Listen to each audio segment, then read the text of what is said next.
Irmãos amados, nós vamos então abrir a palavra de Deus no Evangelho de Cristo, conforme o relato de Lucas, capítulo 5.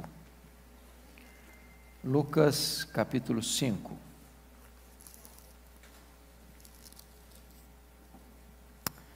Faremos a leitura dos versos 12 ao verso 16.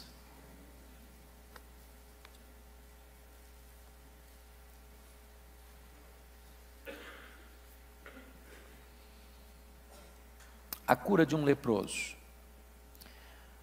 Aconteceu que, estando ele numa das cidades, veio à sua presença um homem coberto de lepra.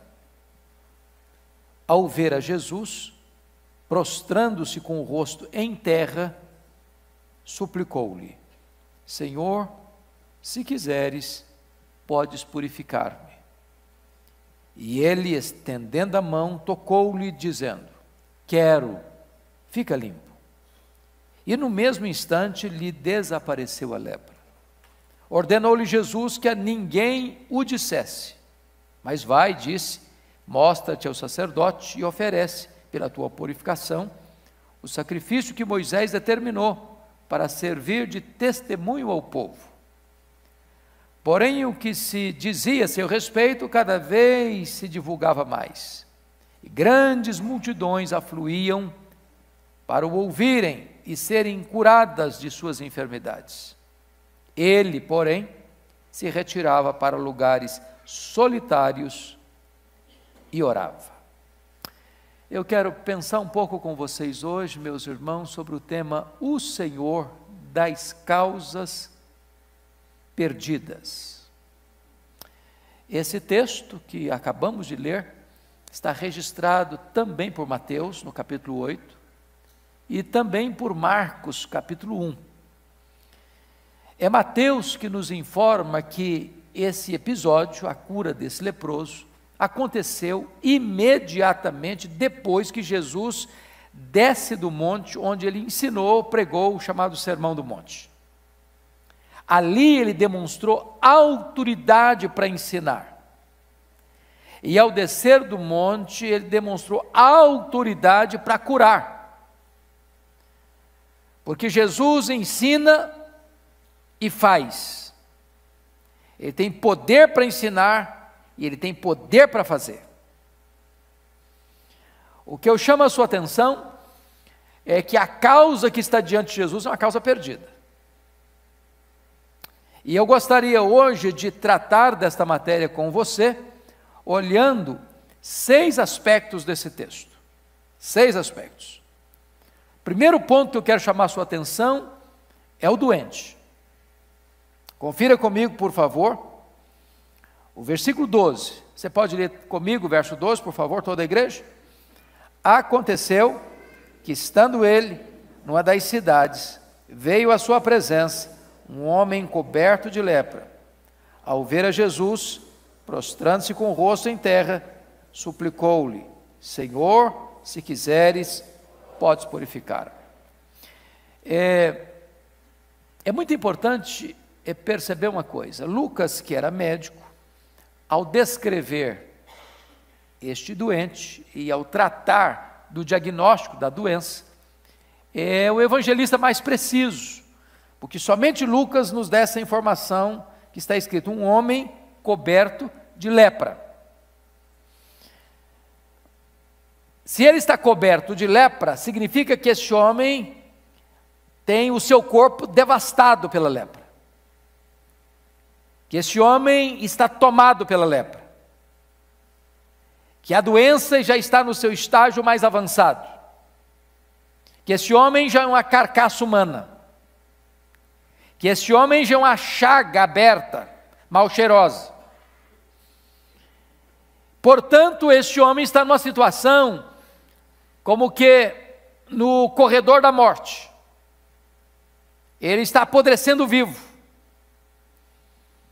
Não tem mais qualquer chance ou esperança de reverter esse diagnóstico. Eu não sei se vocês se lembram, acho que todos aqui já devem ter assistido o filme Ben-Hur, e se lembram daquela cena tão triste, da mãe de Ben-Hur, irmã de Ben-Hur, sendo jogada numa caverna, onde ficaram leprosas. E aquele é um cenário muito triste, porque este era o ponto. Uma vez que o indivíduo era diagnosticado com lepra, ele devia vestir-se de trapo, desgrenhar o cabelo, ser jogado numa caverna ou num leprosário. Ninguém mais são podia se aproximar. Se alguém tentasse se aproximar, ele tinha que gritar: imundo, imundo. Se ele tentasse romper esse cerco, ele podia ser apedrejado. Alguns usavam um sininho no pescoço, para que, porventura, se houvesse algum movimento fora do arraial da lepra, todos pudessem ficar atentos e avisados. E esse homem agora está tomado de lepra. A lepra, na Bíblia, é mais do que uma doença. Ela é um sinal, um símbolo da ira de Deus. Se não, vejamos, Miriam ficou leprosa por causa da sua rebelião. Geazi ficou leproso por causa da sua mentira. O rei Uzias ficou leproso por causa do seu orgulho. Deus impunha a lepra para mostrar o seu juízo àquelas pessoas. Mas a lepra, mais do que sinal da ira de Deus, a lepra representa também a gravidade do pecado. Há alguns paralelos entre a lepra e o pecado que vale a pena destacar. Eu gostaria de destacar apenas algumas delas. Primeiro, a lepra é mais profunda que a pele, está lá em Levíticos 13:3. O pecado não é algo superficial. Irmãos amados, quanto mais você vive, mais você tem consciência de quão miserável pecador você é. O pecado está dentro de nós. O nosso pecado, o nosso coração é um laboratório que produz em larga escala aquilo que ofende a santidade de Deus. O pecado está dentro de nós, ele não está na estrutura social, ele não está lá na sua casa, na sua família, nos seus relacionamentos, ele está dentro do seu coração. Eu hoje à tarde estava comentando com o pastor Ival, e eu escrevi uma pastoral, já quase vindo para cá, baseada em Romanos capítulo 7, desventurado o homem que sou. E o título que eu dei a esse artigo foi exatamente este: eu sou o meu maior problema. Porque o meu maior problema não está do lado de fora de mim, o meu maior problema está dentro de mim. Esse é o problema do pecado. Ele não é superficial, ele é profundo. Mas mais do que isso, a lepra, além de não ser superficial, ela separa. Essa é a marca da lepra. Uma pessoa leprosa, ela não pode conviver com outra pessoa sadia, tem que ser separada, tem que ser alienada, tem que ser jogada para a lateral da vida. E o pecado separa você de Deus, o pecado separa você da sua família, o pecado separa você das pessoas, o pecado separa você de você mesmo. O pecado aliena você. Ergue muros na sua vida. Constrói grades de reclusão na sua alma. Mas em terceiro lugar, a lepra tinha outra característica. Como é que uma pessoa descobria que ela estava leprosa? Via de regra. Não tinha todos os exames modernos de sangue que tem hoje. Via de regra, a pessoa descobria que ela estava leprosa quando ela lidava com a água quente e caía essa água ou na mão, ou no pé, ou em parte do corpo, e não sentia dor. Significa que a lepra insensibiliza. Não é assim o pecado? Você comete um pecado hoje, seu coração se desespera. Se você repeti-lo amanhã, já está um pouco melhor, mais amenizado. Se você repete outra vez, daqui a pouco você não está sofrendo mais nada. Não é porque o pecado não é mais grave, é porque você está no estágio mais avançado da doença. Perdeu a sensibilidade. A consciência cauterizou. É como aquela rã que você coloca num balde de água fria, e ela está muito confortável. Aí você vai aquecendo o fogo, e ela vai se adaptando ao calor, e ela não se incomoda. Daqui a pouquinho ela é fritada ali dentro. Assim é o pecado. Assim é o pecado. Quarto lugar, a lepra deixa marcas. Meus irmãos, uma pessoa leprosa, dependendo do estágio da doença, vai perdendo as cartilagens, no nariz, nas orelhas, nos lábios, na ponta dos dedos. O corpo vai se deformando. Pois assim é o pecado. O pecado deforma. Deforma o caráter, deforma o nome, deforma a vida, deforma o casamento, deforma a família, deforma os relacionamentos, deforma a alma. É assim o pecado, é assim o pecado. David Wilkerson, numa das suas obras, disse que ele trabalhava com pessoas de alto risco na área de drogas em Nova York. Algumas pessoas lá na época do LSD, que pessoas tinham assim coisas meio fantasiosas, de pessoas arrancar as unhas nas paredes ou enfiando os dedos nos olhos, arrancando os olhos no seu desespero, por causa das drogas. Pois assim também é o pecado. Ele degenera, ele deforma, ele deixa marcas. Mas mais, como o pecado, a lepra é progressiva e contamina. Irmãos amados, pense comigo nisso. Alguém já comparou o pecado como o rio Amazonas? Se você vai na cabeceira do rio, onde nasce o rio, uma criança pode brincar, mas vem os afluentes, mais outro afluente, mais outro afluente. Daqui a pouquinho vai se avolumando, vira um mar, que nenhum nadador, por mais profissional, consegue sair de um lado e para o outro nadando. Assim é o pecado. Ele começa pequeno, parece inofensivo. Alguém já disse que parece um fio de linha que você arrebenta com muita facilidade. Daqui a pouquinho vira uma corda grossa, um cabo de aço, e você não consegue mais vencer. É o vício. É a dependência química, é a dependência do álcool, é a dependência do sexo, é a dependência da mentira, é a dependência da vaidade, é a dependência do pecado que vai enleando você como num cipoal. É como aquele camarada que domava jiboias, e ele dominava a jiboia, brincava com a jiboia, ele enrolava a jiboia no corpo, a jiboia enrolava no corpo dele, e tal, daqui a pouquinho, num espetáculo ao vivo, os ossos começaram a se estalar, e a plateia aplaudindo, pensando que aquilo fazia parte do espetáculo, tantas vezes acostumado com aquilo. Não, ela estava destruindo aquela pessoa. Assim é o pecado. Um dia você brinca com ele é prazeroso, ele é deleitoso, e você se livra da primeira, você se safa da segunda, e você vai achando que não tem mais nenhum risco, nenhum perigo para a sua vida. Chega um momento que a destrói. Assim é a lepra. Mas a lepra, como pecado, deixa a pessoa impura. Impura. Você perde a comunhão com Deus. Há um cansaço. Há uma coisa muito importante, irmãos. As pessoas, o pastor Orival falou agora há pouco da questão da depressão, da angústia, do cansaço emocional. O cansaço físico, uma boa noite de sono você resolve. Mas esse cansaço emocional, você pode tirar férias, não resolve. Você pode fazer uma viagem para o lugar mais bonito do mundo, não resolve. Você pode ir para uma festa, não resolve. Você pode comprar uma roupa cara e botar e olhar no espelho, tudo bem, tá bonito, não resolve. Você pode ir para o restaurante mais caro da cidade, não resolve. Você pode escutar a música mais romântica ou o louvor mais inspirador, não resolve. O pecado cansa, o pecado deprime, o pecado fustiga, o pecado tira a sua paz.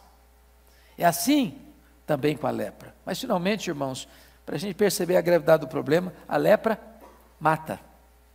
Mata. Ela vai destruindo pouco a pouco, a pessoa vai apodrecendo pouco a pouco, a pessoa vai sendo destruída pouco a pouco, mas o final dessa linha é a morte. Assim também é o pecado. E esse texto nos informa que esse homem está nessa situação, uma causa perdida, tomado de lepra. Mas notem comigo o que esse homem faz. Diz o texto que ele veio à sua presença. Eu não sei como é que você hoje está, que tipo de problema que você lida hoje, que você diz, ou Jesus faz um milagre ou eu não vejo saída. Os recursos humanos já foram todos esgotados, não tem saída. As propostas que eu já busquei, não encontrei saída. Eu quero dizer para você que há esperança para você. Venha Jesus. Deixa essa causa nas mãos de Jesus. Traga você e se coloque na presença de Jesus. E o texto nos informa no versículo 12, que ao ver Jesus, prostrou-se com o rosto em terra. Diz Marcos que ele se ajoelhou. E diz Mateus que ele adorou. Ele se posiciona numa postura aqui de humildade, de dependência, de clamar por socorro, de pedir ajuda. de reconhecer que ele não tem nada a exigir, que precisa de misericórdia. E se você perceber, ele não chega exigindo, ele suplicou. A esperança começa a brotar na nossa vida, meus irmãos, quando nós nos prostramos aos pés de Jesus.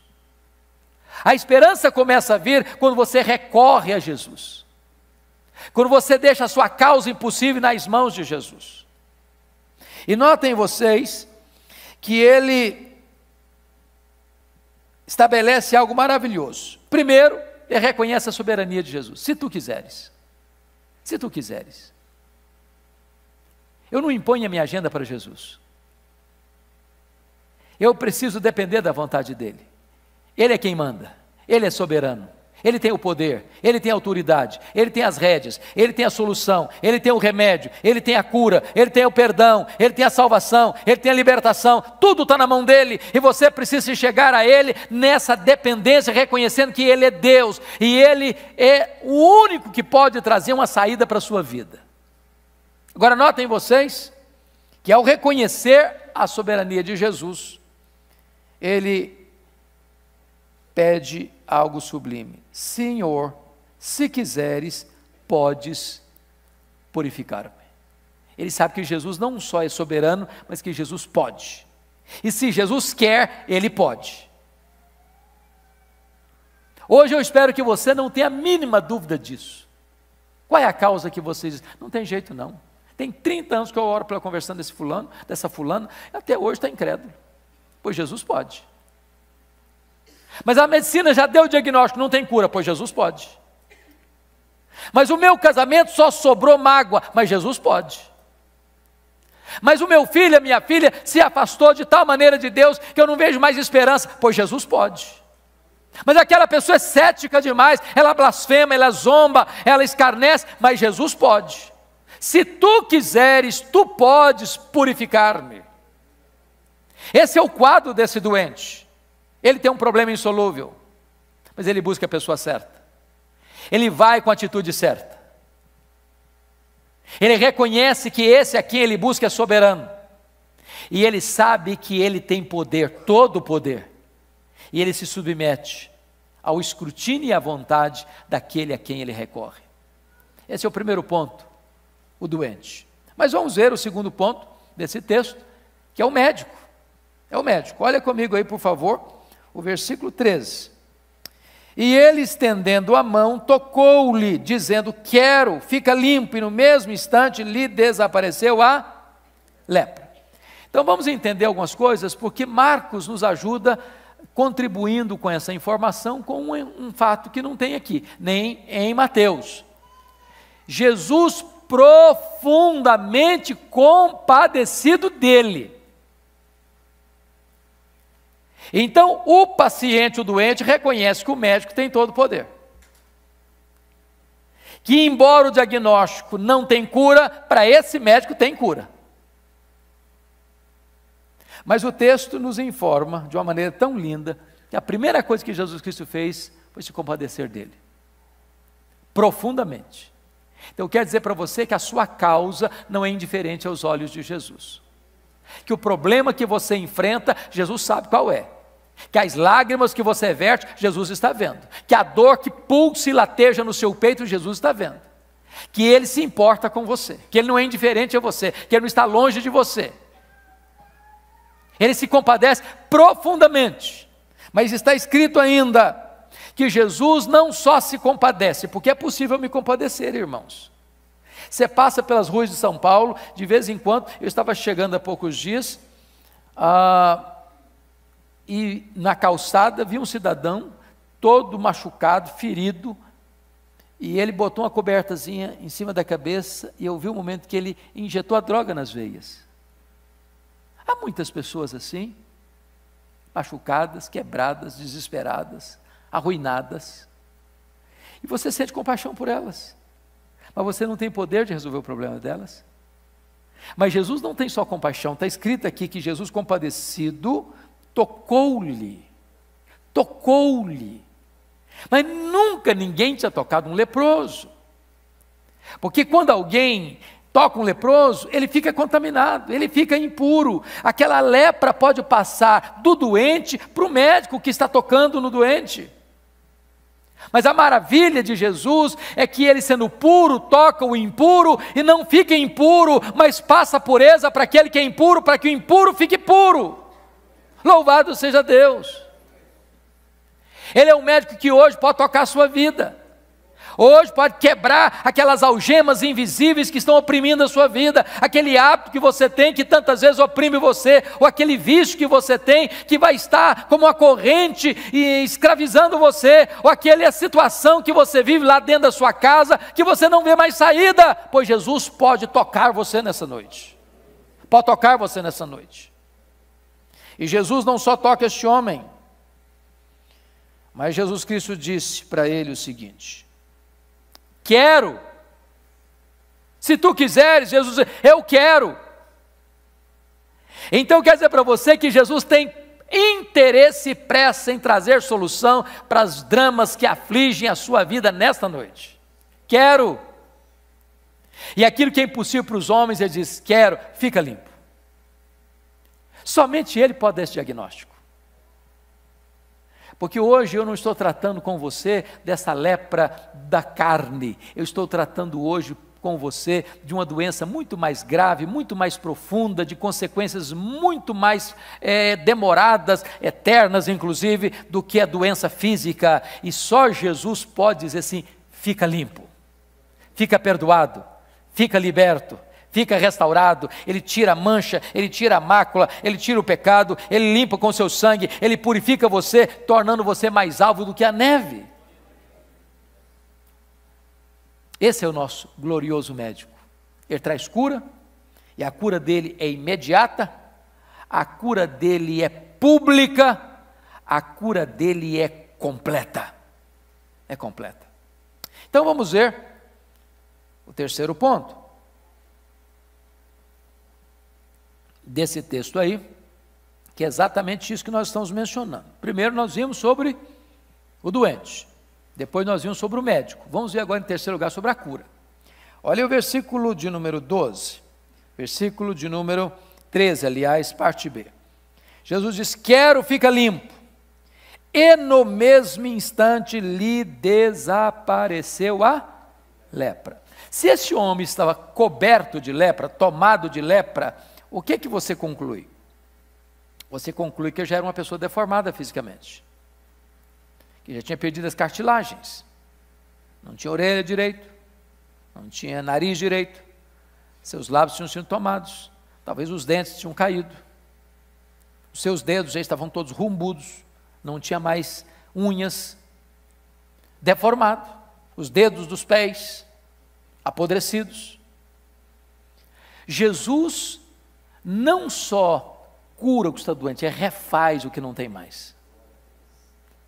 Esse homem não volta à cura deformado. Jesus restaura esse homem de forma plena. Aliás, essa é a marca das curas de Jesus. Eu acho isso maravilhoso. Ele chega no tanque de Betesda, tem um cara lá, 38 anos numa maca. Se você curar um cidadão 38 anos numa cama, mesmo que ele esteja curado, ele vai ter que fazer 6 meses de fisioterapia para começar a andar. Mas o cara que Jesus cura, ele já sai saltando, ele já sai pulando, já sai carregando a cama, e ele vai para casa. A cura que Jesus faz não é a crediário, não são em doses homeopáticas, é completa, é cabal, é permanente, é pública. Tem muita gente hoje vendendo cura, irmãos, que você fica com dúvida, que o cara sai todo troncho assim, você sabe se está curado, parece que é um negócio assim, imitado, é um negócio que não demonstra o poder, porque há muita propaganda. Jesus não faz propaganda de milagres, ele faz milagres, ele opera maravilhas, ele realiza prodígios. E hoje o prodígio que você veio e precisa, ele é poderoso para fazer na sua vida. A cura é completa.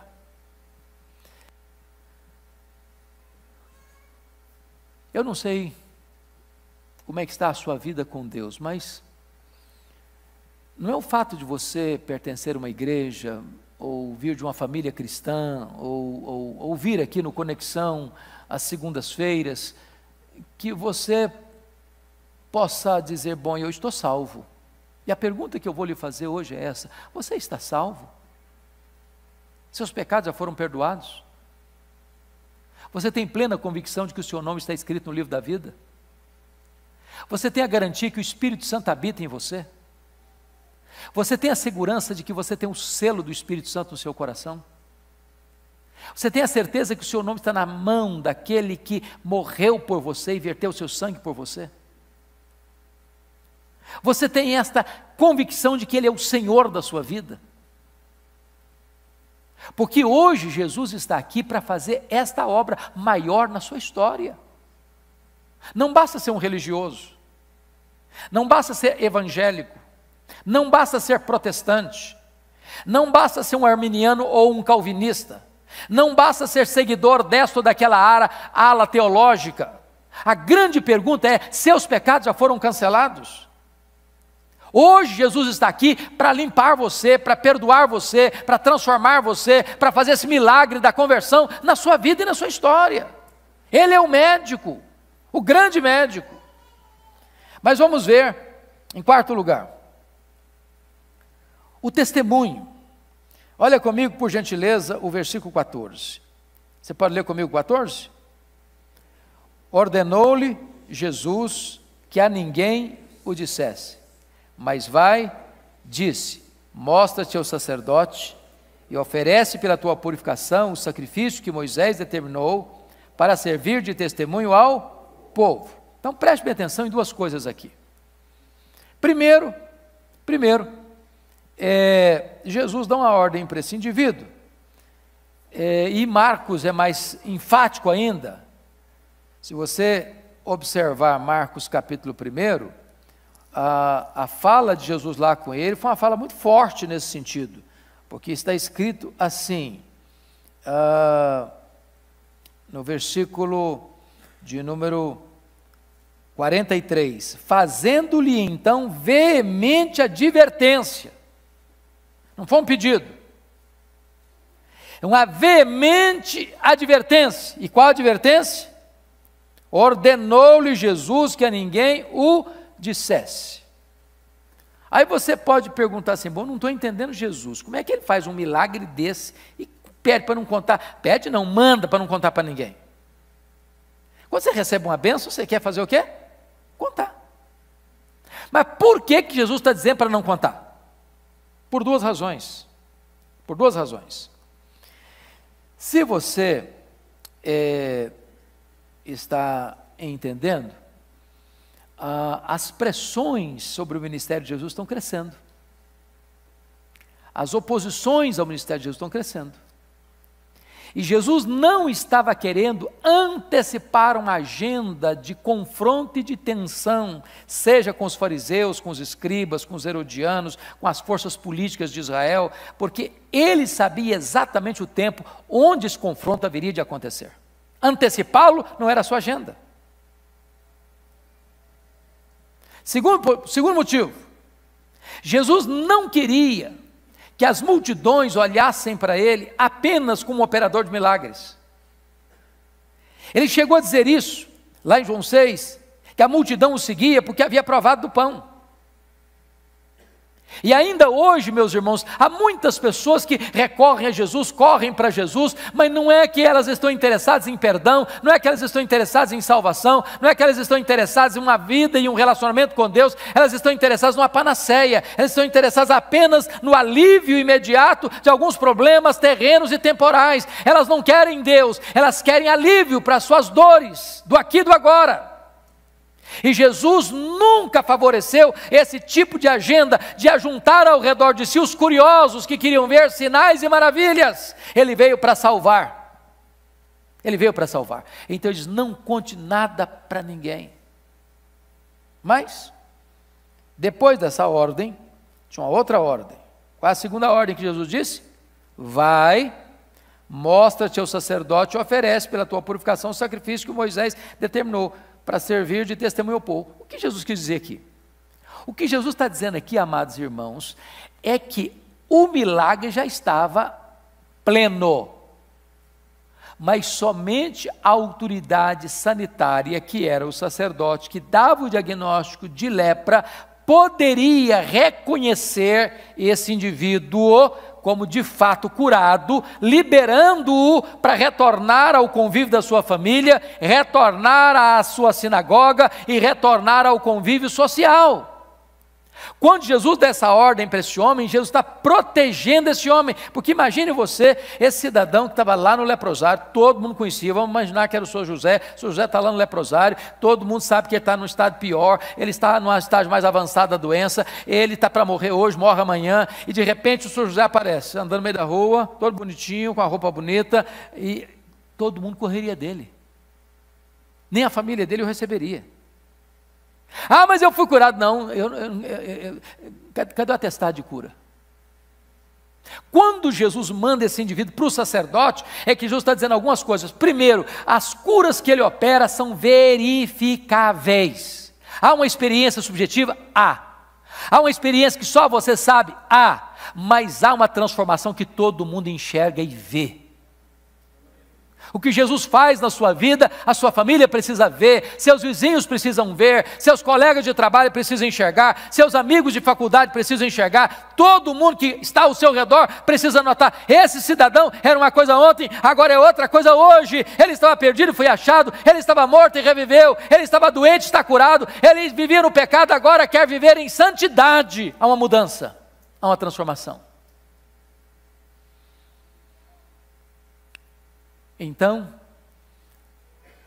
o que Jesus está dizendo para esse moço é o seguinte: eu me importo com você, não só em curar sua doença, eu me importo em que você seja reintroduzido ao convívio social. Eu quero que você possa viver uma vida plena, agora como um homem curado e transformado.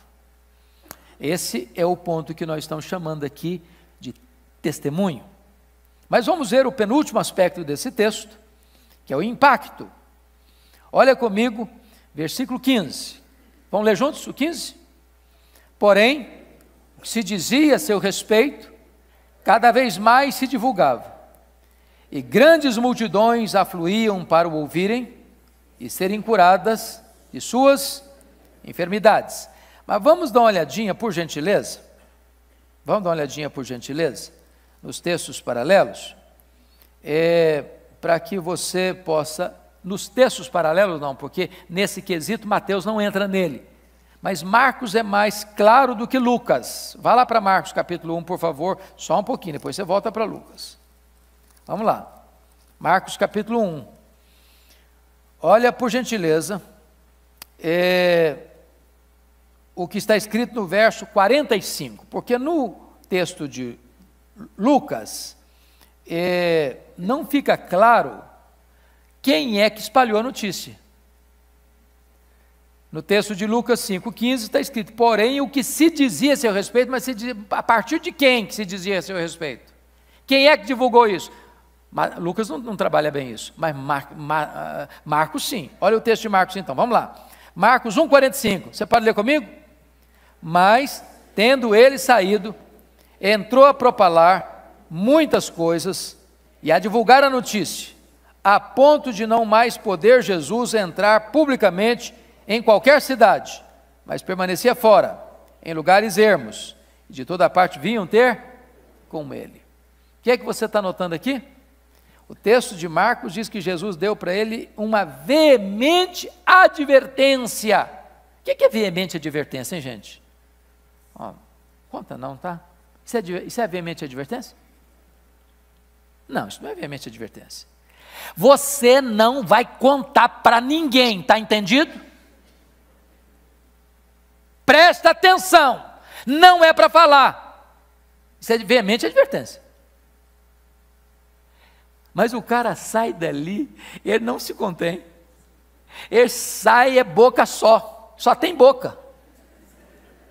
É uma boca ambulante, é um megafone. E ele fala com tanta veemência, ele fala com tanto entusiasmo, que todo mundo começa a saber. É por isso que agora Lucas nos informa no versículo 15, porém o que se dizia a seu respeito, porque note você, o testemunho dele alcança mais gente, que alcança mais gente, que alcança mais gente, e está virando aqui um rio caudaloso de informações, a ponto de grandes multidões afluírem. Esse homem, ele desobedece a Jesus. E sabe qual é o problema? Jesus precisou se afastar. Já não podia entrar mais nas cidades publicamente. Toda vez que eu desobedeço a Jesus, eu mantenho Jesus longe. Mantenho Jesus longe. Mas, por outro lado, esse homem nos dá uma lição de vida. Porque aquele a quem Jesus advertiu veementemente, por favor, não fale, ele sai e fala. E aí Jesus nos dá uma ordem veemente: ide, portanto, fazei discípulos de todas as nações. Aí nós nos calamos. Não é uma contradição?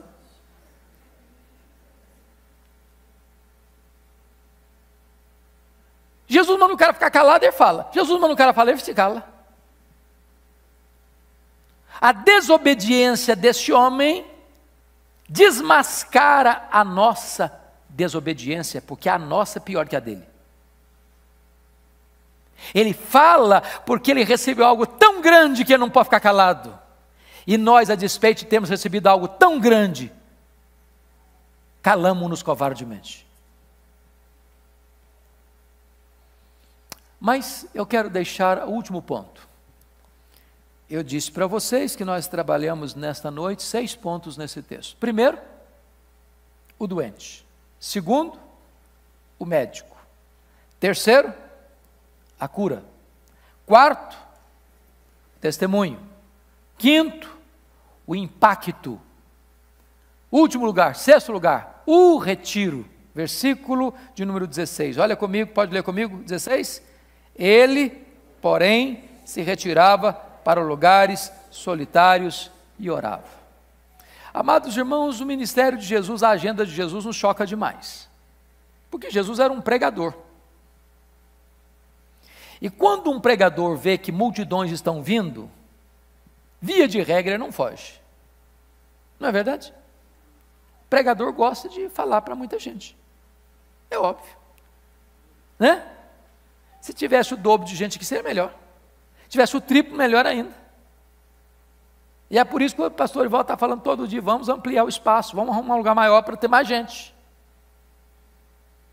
Agora, o grande aspecto é que Jesus tem o poder que você e eu não temos, de sondar os corações. E ele sabia de uma coisa, que muitas dessas multidões que vinham para ele, vinham apenas para buscarem uma bênção material. Jesus pode dar uma bênção material, irmãos. Ele pode curar o doente. Ele pode dar um emprego para quem está desempregado. Isso é uma bênção. Só que isso não resolve a sua vida de forma plena. É por isso que nós discordamos frontalmente daqueles que hoje ensinam a palavra de Deus como se a palavra de Deus só ensinasse isso. Quanto a benção aí? Não, eu tinha uma casa pequena, comprei uma casa grande. Eu morava de aluguel, agora eu tenho uma casa assim, 5 estrelas. Eu andava a pé, agora eu tenho uma bicicleta. Não, agora bicicleta não, eu tenho agora um carro. Eu vivia com um Fusquinha, agora eu tenho um Mercedes-Benz. Não, mas eu vivia de Mercedes, agora eu tenho um jatinho. Agora eu só viajava aqui no Brasil, agora eu viajo nas minhas mais importantes viagens internacionais. É como se isso aí fosse tudo do Evangelho. Isso aí é a perfumaria do Evangelho, mas não é o Evangelho. O Evangelho é a graça, o Evangelho é o seu pecado perdoado, o Evangelho é você ser transformado, o Evangelho é você ser cidadão do céu, o Evangelho é você ser nova criatura, o Evangelho é você ser o homem e a mulher que vai morar com Jesus por toda a eternidade. Isso é Evangelho, é a graça salvadora de Deus. Então o que Jesus Cristo fazia quando percebia que as multidões queriam só isso? Ele se retirava. Se retirava. Mas o que significa ele se retirava? Significa o seguinte, que comunhão com Deus é mais importante do que sucesso no ministério. Nós gostamos de holofotes. E Jesus não se impressiona com holofotes. Nós gostamos de glamour. Jesus não se impressiona com glamour. Nós avaliamos as coisas de outro jeito. Se tiver uma multidão grande, aí sim, aí a bênção está aí. Pode ser que não esteja. Pode ser que não esteja. Ele se retirou. Mas ele não se retirou para fazer qualquer outra coisa, não. Ele não se retirou para tirar uma soneca. O que está escrito no seu texto aí? Se retirava para lugares solitários, fazia o quê? E orava. Ele não se retirou pontualmente, factualmente só que não. Ele se retirava num sentido de que isso era uma constante na vida dele, isso era uma dinâmica no ministério dele, isso era uma agenda permanente na vida ministerial dele. Ele se retirava, ele se retirava, ele se retirava, ele se retirava, ele se retirava, retirar para lugares solitários, para um propósito, para buscar a Deus em oração. Que lição preciosa, irmãos. Porque você e eu não temos condições de atender às demandas tão grandes também das multidões, se nós não formos revestidos de poder por meio da oração. O que Jesus está nos ensinando aqui também é um princípio de que o ativismo precisa ser revisto na nossa agenda. Se nós não estamos tendo tempo para estar com Deus, nós estamos ocupados demais. Tempo com Deus. E eu gostaria de fazer uma sugestão para você hoje aqui. Eu não sei se você tem tempo com Deus de vida devocional. Quando eu falo tempo de vida devocional, eu vou fazer uma análise aqui. Às vezes a sua vida é muito complicada porque ela não é regular. O que eu chamo de regular? Regular é aquele cidadão que tem o horário certinho, todo dia, toda semana, todo mês, todo ano, ele tem horário para levantar, todo dia, meu horário é levantar 6 horas. 6 horas, pronto, acabou. Toma banho, toma café, sai de casa 7 horas. Isso é regular. Sol, chuva, noite, não importa. Todo dia a mesma coisa. Se você tem uma vida regular assim, você deveria ter um tempo específico, regular, de vida devocional. Seu tempo devocional. É 15 minutos? É meia hora? É 1 hora? Você vai perguntar para Deus o que vai funcionar. Agora imagine que você não tem uma vida regular assim. Um dia você levanta às 4 da manhã, outro dia você levanta às 3, outro dia você levanta às 7, outro dia você não levanta, outro dia você está aqui, outro dia você está lá, outro dia você não está nem lá nem cá, você está em outro lugar diferente. Tem dia que você almoça, tem dia que você não almoça, tem dia que você toma café, tem dia que você faz jejum o dia inteiro. Então você não consegue ter um horário específico, num lugar específico para orar. Aí eu aprendi isso. Para de ficar com neura e com culpa. Tenha vida devocional. Sabe o que é vida devocional? Não importa se você está no táxi, se você está no ônibus, se você está dirigindo seu carro, se você está no metrô, se você está no avião, se você está no aeroporto, se você está no hotel, se você está no seu trabalho, se você está em casa, você está antenado com Deus, em vida com Deus. Vida devocional. Mas você não pode abrir mão de uma coisa: orar a Deus, buscar a Deus. Sabe qual é o resultado? E eu termino aqui. Confira comigo o versículo seguinte, versículo 17. Já não está mais no nosso texto, mas tem uma informação preciosa aí. Quem pode ler comigo todo o versículo 17? Vamos lá? Ora, aconteceu que num daqueles dias estava ele ensinando, e achavam-se ali assentados os fariseus e mestres da lei, vindos de todas as aldeias da Galileia, da Judéia e de Jerusalém. E o poder do Senhor estava com ele para quê? Para curar. Jesus era o Filho de Deus, mas ele era verdadeiramente homem. E ele precisava, como homem, de poder. E onde ele alcançou esse poder? Onde ele recebeu esse poder? Nos seus retiros constantes de oração. Tem hora que o nosso tanque está vazio, tá não? Tem hora que a gente está andando na reserva, tá não? Ou só comigo que acontece isso? Quem de nós pode dizer assim, não, eu já estou com o tanque cheio para o resto da minha vida, não preciso nem orar mais, que agora eu estou cheio até Jesus voltar. É assim que acontece? É assim que a Bíblia ensina? Não é. A plenitude de ontem não serve para hoje mais. Hoje é dia de encher de novo o tanque. Hoje é dia de andar com Deus outra vez. Hoje é dia de você buscar Deus de novo em oração. Sabe por quê, irmãos? Porque a demanda de hoje foi para hoje. Amanhã é outra demanda. Amanhã é outra multidão. Amanhã é outra gente doente. Amanhã é outra necessidade. E amanhã é outra necessidade de revestimento de poder para atender aquela demanda da manhã. Então nós vamos buscar Deus em oração. Porque o Senhor que resolve aquilo que não é possível o homem resolver está aqui. E como nós não somos o que sentimos, como nós não somos o que falamos, mas nós somos o que fazemos, quem sabe hoje você possa tomar uma decisão. E eu vou propor duas pelo menos. Primeiro, o que é que hoje você tem na sua vida, ou na sua família, que você tem que dizer assim, ou Jesus faz um milagre, ou não tem saída. Você quer deixar esse problema aos pés do Senhor hoje? Seja uma cura, seja a conversão de um parente, seja um problema lá dentro da sua casa que você sabe que precisa ser tratado e resolvido. Quer colocar esse assunto hoje? Segunda coisa, prática que eu quero colocar para você. Defina ou um tempo devocional ou uma vida devocional. Mas não abra mão disso. Não deixe que o corre-corre da vida te sugue a ponto de você não ter tempo para Deus. Se você está ocupado demais a ponto de não ter tempo para orar, você de fato está muito ocupado. Ativismo não vai resolver sua vida. Você precisa de poder. Então vamos ficar em pé e vamos orar.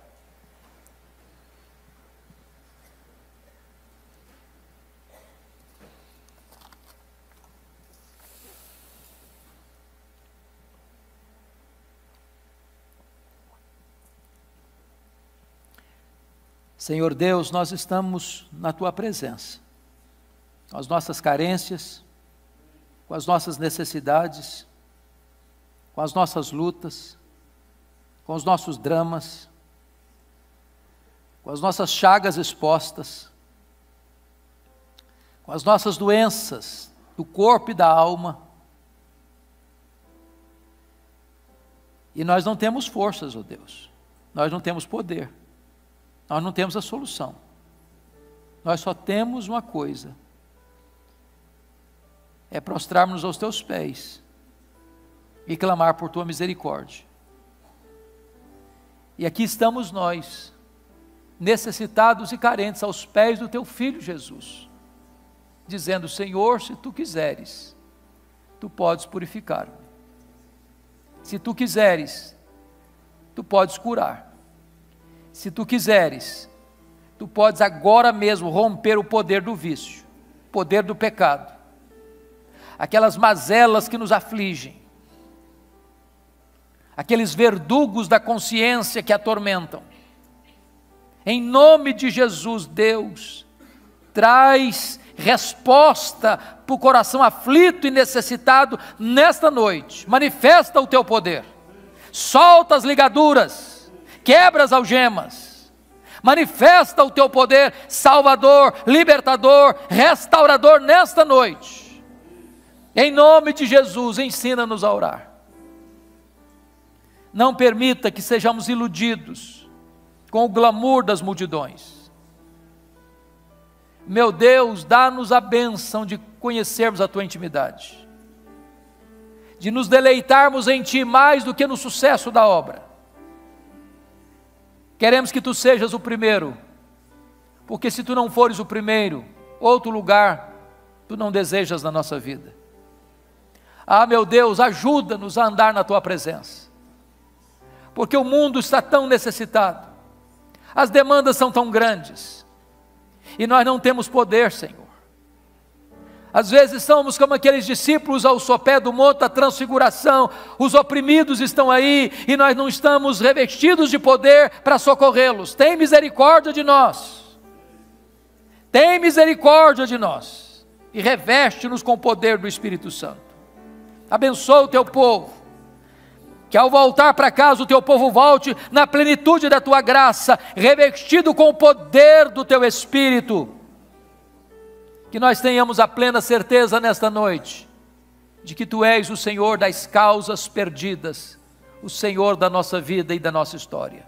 Louvado seja o Teu nome, em nome de Jesus, aleluia, amém.